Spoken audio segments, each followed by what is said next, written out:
उपासक सबसे बड़ी भूल कर बैठता है। जब इस मार्ग पर चलना सौभाग्य से संभव हुआ तो दो विभाग कर देता है। द्वंद्व मोहेन भारत, मोहित होकर, एक शुभ एक अशुभ, एक अच्छा एक बुरा, एक संसार एक भगवान, एक भजन एक क्रिया, दो विभाग कर देता है। ये बात गहराई से उसके हृदय में बैठी हुई है कि साधना करना, भजन करना, जप करना ये एक अलग विभाग है और सांसारिक व्यवहारिक क्रियाएं करना एक अलग विभाग है।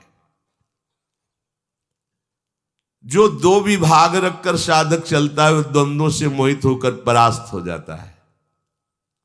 ध्यान से सुनना, कारण कि माला और नाम जप उसको तो समझता है भजन,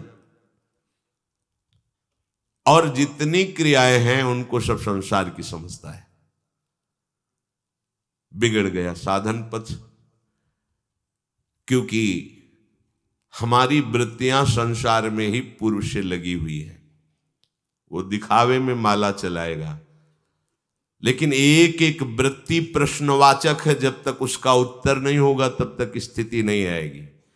एक ही प्रश्न है इस जगत में, ये संपूर्ण द्वंद्वों से युक्त जगत एकमात्र भगवान है, ये उत्तर तुम्हें देना है। भगवान के सिवा कुछ नहीं है। जब तक हर एक वृत्ति का उत्तर आप ये नहीं दे दोगे तब तक आपकी माला से चलाने से ये इच्छा और द्वेष और द्वंद्वों का सम्मोह ये नहीं छूटने वाला। माला भी चलाते हैं और राग द्वेष भी करते हैं।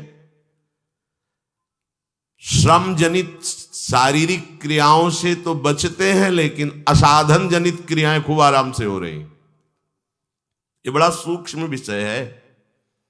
बैठे बैठे परदोष दर्शन, परदोष कथन, सबके प्रति कहीं न कहीं गुण दोष की भावना, राग द्वेष की भावना बाहर निकले तो हमारी नाक में गुस्सा रखा हुआ है। सबको हे दृष्टि से देखना, क्या साधना हो रही, क्या भजन हो रहा है। एक क्रिया मात्र ही तो भजन की हो रही। काम क्रोधादि की वृत्तियां उसकी बढ़ ही जाती हैं, वो जांच नहीं पाता है। एक एक वृत्ति उसकी उसके द्वंद्व मोह में फंसा रही, वो जांच नहीं पा रहा है। यही राग द्वेष में परिणित होकर के उसके भजन की वृत्ति को ढक करके पुनः विषय मार्ग में ले जा। कब तक सहोगे? निज सुख बिन मन होई कि थीरा, गिरना पड़ेगा। ये कामादि दोष आपको आकर्षित करके नष्ट कर देंगे। ऐसा नहीं कि उनको अनुभव नहीं होता, होता है, पर विवेक सही होने ना होने के कारण वो निर्णय नहीं कर पाते।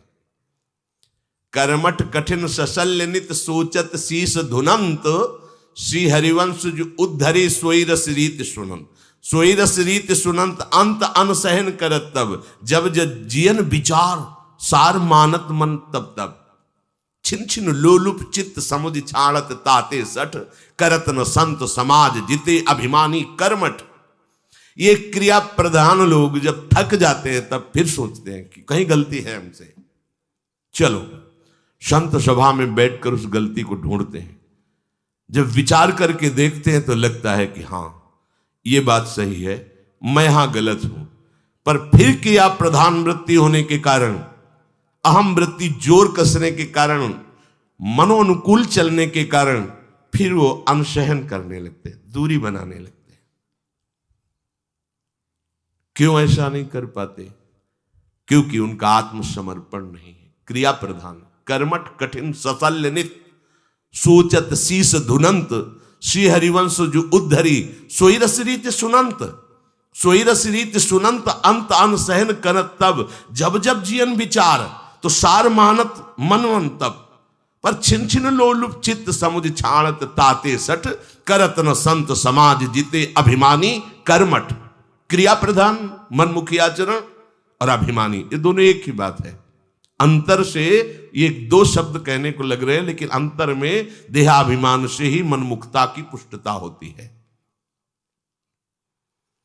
उपासक को चाहिए कि इस भावना का त्याग कर दे। बहुत बड़ा दोष है भगवत प्राप्ति में, भारी अनर्थ आगे चलकर पैदा हो जाएगा।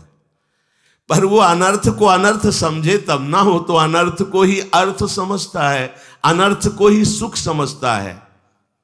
ये माया की ऐसी आसक्तिमयी वृत्ति है कि जो जहां है वही सुख समझता है। अगर नाली के कीड़े को अमृत के कुंड में डालने के लिए ले जाओ तो वो बुरा मानेगा कि आदमी बहुत बुरा है, मुझे मेरे सुख से हटाकर पता नहीं कहां ले जा रहा है।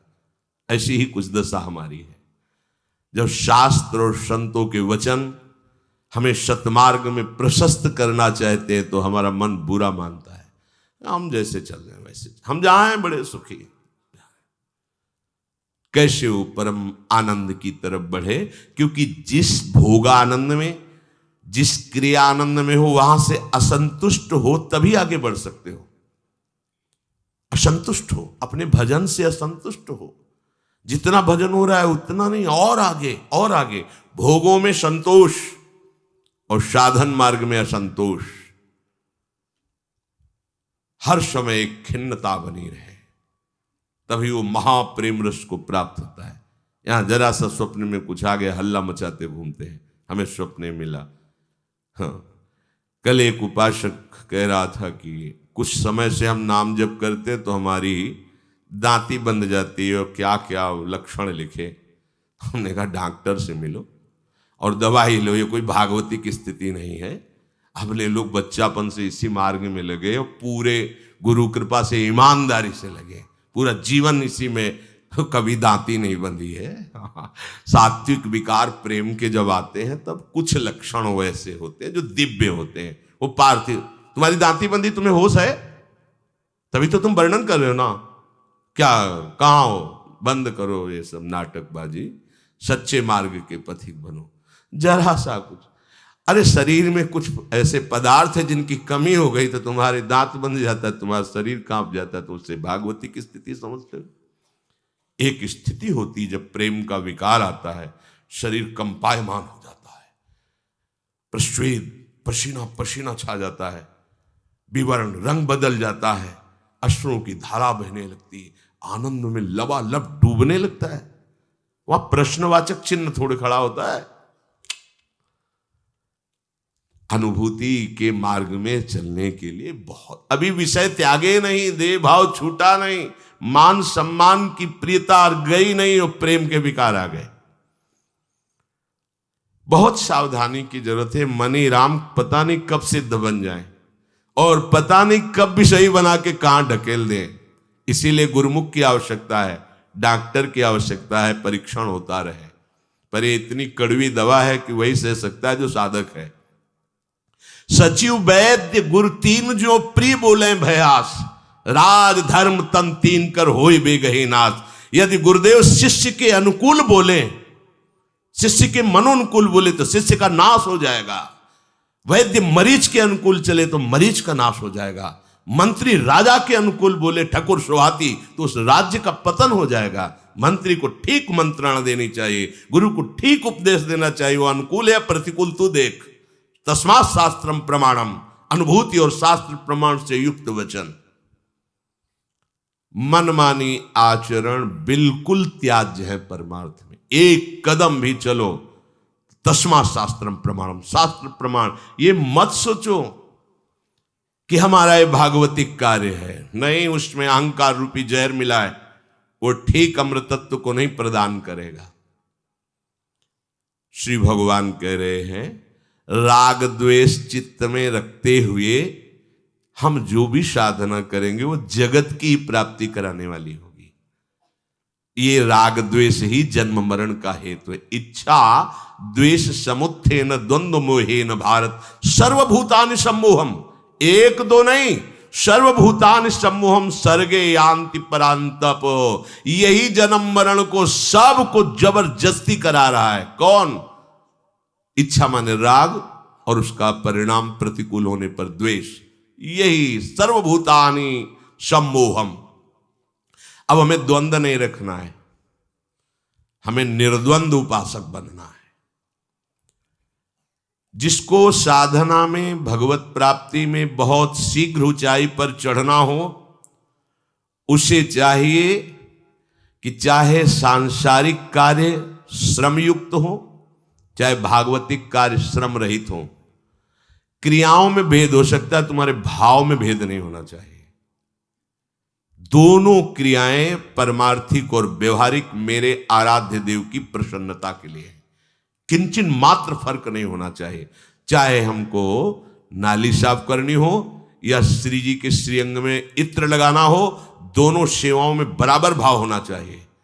अगर उसमें भेद है, ये तो आप सेवा जरूर कर रहे हो, लेकिन आप अनुकूलता का पोषण कर रहे हो, आप अपने मनोनुकूल बात कर रहे हो, आपकी राग वृत्ति का पोषण हो रहा है।